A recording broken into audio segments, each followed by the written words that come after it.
الله الرحمن الرحیم. ګرانو ملګرو، څنګه چې تاسو ته معلومه ده چې په تېره شوي ویډیو کې مونږه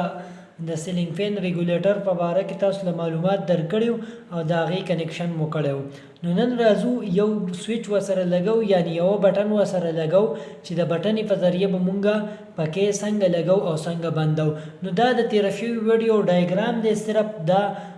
سویچ چې دی دا بټن د دې د اضافه پکې ما کړی. نو راځئ د دې دا کنیکشن کوم. ګورئ دا زموږ سره یخ تار دی،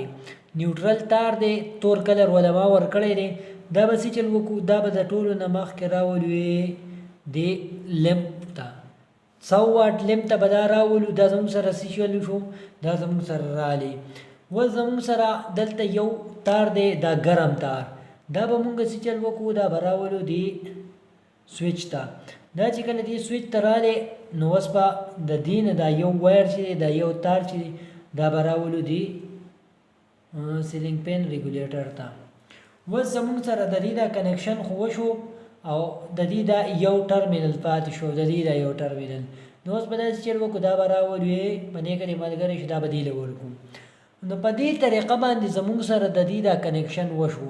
اوس په دې کې به بجلی داسې را روانې یې، په دې ګرم تار کې بجلی داسې را روانه ده دې بټنې ته راورسېده. چې دې بټنې ته راورسېده د دې نه اخوا بجلی نه ځي، د دې نه اخوا بجلی نه ځي ځکه چې دلته مزاحمت، دلته بټن لګېدلی. چې کله ته بټن راواړې نو کرنټ سټارټ شي، بجلی سټارټ شي، هغه راشي دې ریګولیټر ته. نو که ریګولیټر ستا آني، مطلب تا په څومره آر پی ایم باندې یا تا په څومره سپیډ باندې هغه پرېښودی، نو په هغه سپیډ باندې به زموږ سره هغه کار کوي او هغه به راشي او دې لیمپ ته به میلاو شي. دغه زموږ چونکې مونږ لیمپ لګولی، خو هغه به سیلینګ فین یعنې د چت پکې ته به هغه میلاو شي او په هغه سپیډ کې به هغه ولګي چې څومره تاسو د دې سیلینګ فین ریګولیټر په ذریعه باندې کنټرول کړی دی. اوس به راشو چې دا بټن ورسره مونږ لګو، د دې فایدې څه دي او نقصانات څه دي. ګورئ د دې فایدې اول د ټولو نه مخکې دا فایده ده چې تاسو کله دا بټن ولګوئ نو دا به تاسو له ارجنټ کار کوي، مطلب بټن راواړوه ډایرکټ به پکې آن شي. اوس مونږه داسې کار وکړو چې صرف دا ریګولیټر مونږ لګولی دی او بټن ورسره نه ده لګېدلی او مونږ د دې په ذریعه باندې دا پکې په مخه بندو او کولاوو. نو د دې کې به دا نقصانات چې دا به زموږ سره د دې پکې دا لایف ټایم چې کومه دی دا به کمزوری شي، یعنې په دې کې به وولټیج ډراپ پیدا کېږي چې دا کومه بجلی دې ته ځي، د دې دا پریشر چې کومه دی دا به د هیټ په ذریعه یعنې د ګرمایش په ذریعه داسې چل کېږي، دا ضایع کېږي. نو چې کله په دې کې ضایع کېږي نو ګرمایش به پکې پیدا کېږي، نو هغه پکې چې دی هغه به زموږ سره د هغې کم عمر چې دی هغه به راکمیږي او د هغې لایف ټایم به کمیږي. اوس چې مونږ سویچ ولګو نو د دې مونږ سره پیلې دا دی چې ته یو ډایرکټ بندولی شي، بندولی کولا وهلی شي. بله دا کو دلته ریګولیټر به هم ستا زر نه خرابېږي ځکه چې اوس ته مطلب د دې نه په مخه بندې او کولاوې نو ستا ریګولیټر به زر خرابېږي. خو دلته ته بټن راواړوه، ستا پین ته څومره ضرورت دی د ریګولیټر په ذریعه باندې تو څه چل وکړه، هغه قمره کنټرول پرېږده او بټن راړه او د هغې په ذریعه بندوه او کولاوه. چې کله تا ته ضرورت راشي چې مطلب دې سیوا کوې نو بیا سیوا که. خو که ته بټن ونه لګې نو د هغې چې ما تاسو ته کومه نقصانات وي نو هغه نقصانات به تاسو ته څه چل کېږي، وړاندې کېږي او تاسو ته به مخ په وړاندې راځي. نو اوس راځئ د دې دا کنیکشن چې کومه دی پریکټیکل کوو. نو تاسو ویډیو تر اخره پورې وګورئ. ښه نو ملګرو رالو او اوس د دې دا کنیکشن کوو. نو ګورئ دلته چې تاسو ته څنګه ما په ډایګرام کې وباسل هماغه شان کنیکشن دی او دا زموږ سره یو سویچ دی یعنی یوه بټن ده. نو دا به په دې کې ایډ کوو او دا به په دې کې لګوو. نو را به شو او دا تار چې دی دا به په دې مینس کې په دې ځای باندې کټ کړو. څه چل به وکړو، ښه ساده طریقه ده، دا په دې ځای کې کټ کړو، دا په دې ځای کې سپین کړو. چې دا هم سپین کړو اوس په دا بل وایر دا بل تار چې دی دا به راوالو او دا به هم په دې ځای کې سپین کړو. نو دقه اسانه طریقه ده. اوس رالو دا مونږ سپین کړه دا تارونه او دا یو تار چې دی دا به زه دلته ولګوم.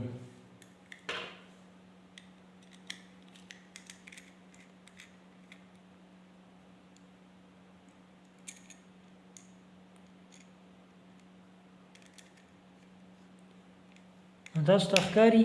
چې دا تار ما په دې ځای کې ولګوم او اوس په دا بل تار په دې بل هول کې په دې بل ټرمینل کې ولګو دا سکرو ته زه کولاوم او دا بل تار پکې لګوم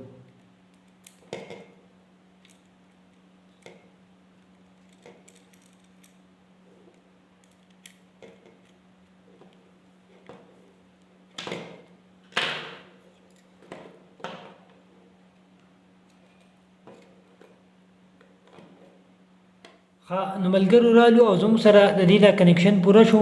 چې تاسو یې نه دا پیز وایر دا ګرم تار چې دا رالی دی یو ټرمینل ته میلاو شو او د دې دا بل چې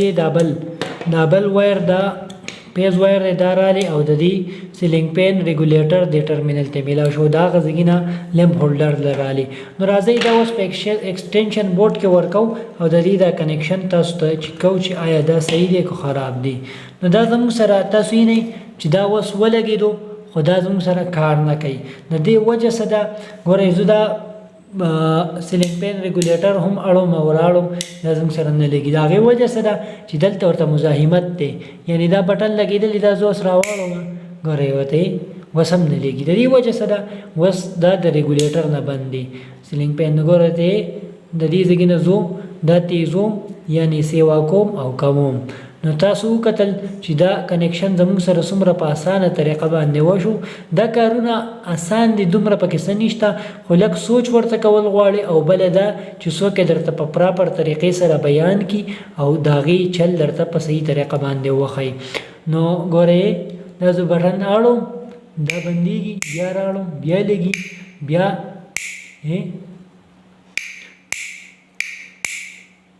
نو زه کوشش کوم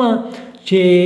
د دې دا کنیکشن چې دی دا تاسو ته بیا په سویچ بورډ کې هم وښیم چې زموږ سره کوم سویچ بورډ وي په هغې کې د دې سیلینګ پین ریګولیټر څنګه کنیکشن هغه هم دغه شانتې لګېدلی وي خو چونکې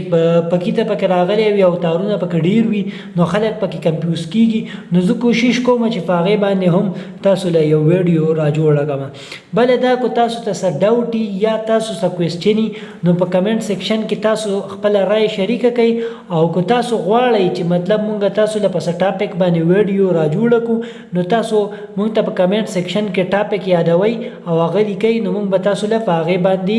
ویډیو جوړو نو ما ریحان چالاک له اجازت راکئ په لوی الله مسپارم د الله په امان